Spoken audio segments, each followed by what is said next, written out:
Before we go any further, we need to take a few minutes and talk about microphones. And let's talk about my first rule of creating great screencasts.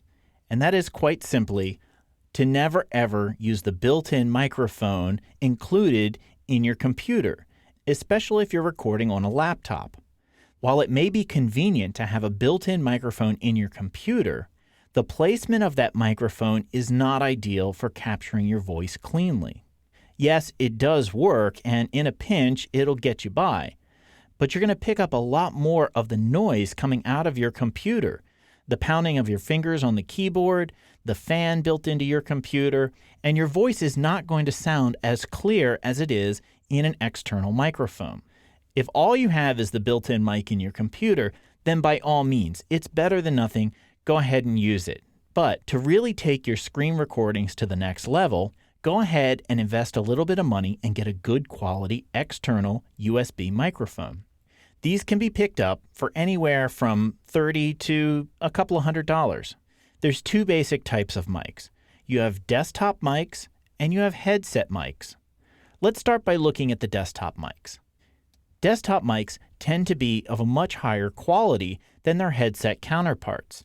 They tend to offer more advanced controls and options directly on the microphone itself and sometimes in the software that's included with the microphone.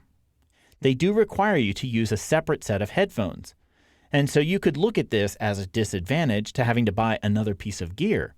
But you could also look at it as an advantage because you can use your really nice quality headphones that you may already have for listening to music. On the disadvantage side, these mics do tend to be a bit more expensive than their headset counterparts, but you do get what you pay for. The last disadvantage to talk about is mic placement. And this is not so much a disadvantage, but a challenge and something that you really need to be aware of. Because the desktop microphone is stationary in front of you, you need to be able to get in the habit of speaking into the microphone, but not getting too close that your audio gets distorted or getting too far away and your audio getting diminished. To get good mic placement, a good rule of thumb is to get the microphone to be set anywhere from about 6 to 10 inches away from your mouth when you're speaking, and angled such that it's pretty much pointed at your mouth.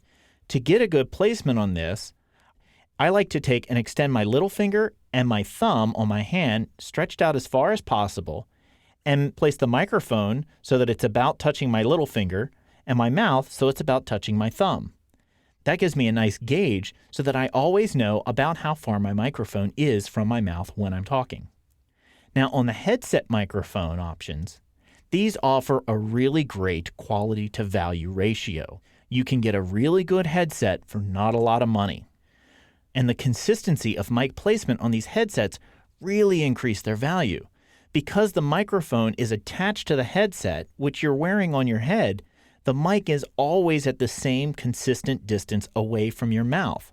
This way, your recordings sound very consistent.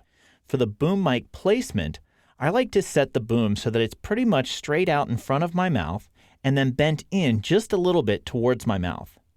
Vertically, I'll either set the end of the microphone so that it's just above my top lip when my mouth is closed, or just below my bottom lip when my mouth is closed. Any of these placements tend to give me the best recordings when I'm using one of these headsets. You'll need to experiment with your headset to find the optimal placement for your mic with your particular voice and how you speak. The thing that I really love about the headset mics is how portable they are. I have my headset mic with me nearly all the time. I just throw it in my laptop bag, and that way, anytime I need to do a screen recording, all I need to do is find a quiet room and I have my whole recording studio with me. Since this style of mic has integrated headphones, you really have a complete recording package all in one unit. On the disadvantage or challenge side for these headsets, it can be a little bit of a challenge to find a headset mic that you really like that is comfortable for you. The comfort level of the headset mics varies greatly, so you're really going to have to experiment and find one that you like. And that brings us to our last challenge with these headsets. There really are too many options out there. Every different vendor makes one. You probably have one at your house already. If you're a gamer, you probably already have a gaming headset. That will work just fine.